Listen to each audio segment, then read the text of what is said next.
ராமநவமி உற்சவம் ஹம்ச வாகனத்தில் ராமபிரான் வீதி உலா பக்தர்கள் திரளாக பங்கேற்பு.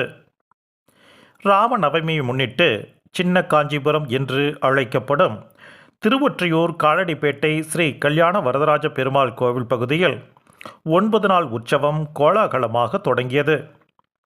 கோதண்ட ராமருக்கு நடைபெறும் இந்த உற்சவத்தின் 2ஆம் நாள் நிகழ்ச்சியாக உற்சவ மூர்த்திகளுக்கு பால், தயிர், சந்தனம் உள்ளிட்ட வாசனை திரவியங்களால் அபிஷேகம் மற்றும் ஆராதனைகள் நடைபெற்றது. அதனைத் தொடர்ந்து வண்ண வண்ண பூக்களால் அலங்கரிக்கப்பட்ட ராமபிரான் ஹம்ச வாகனத்தில் எழுந்தருளி வீதி உலா வந்தார். நாதஸ்வர மேளம், மங்கள வாத்தியங்களுடன் நடைபெற்ற இந்த வீதி உலாவில் கோவிந்தா, கோபாலா, ராமா என பக்தர்கள் முழக்கமிட்டனர்.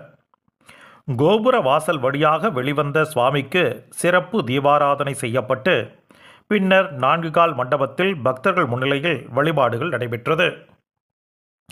இதனைத் தொடர்ந்து ஹம்ச வாகனத்தில் எழுந்தருளிய சுவாமி சன்னதி தெரு, வடக்கு மாட வீதி, மேற்கு மாட வீதி உள்ளிட்ட 4 மாட வீதிகளில் உலா வந்து ஏராளமான பக்தர்களுக்கு அருள்பாலித்தார். இந்த 9 நாள் உற்சவத்தின் போது தினமும் குதிரை வாகனம், அனுமன் வாகனம், யானை வாகனம், கருட சேவை உள்ளிட்ட பல்வேறு வாகனங்களில் சுவாமி வீதி உலா நடைபெறவுள்ளது.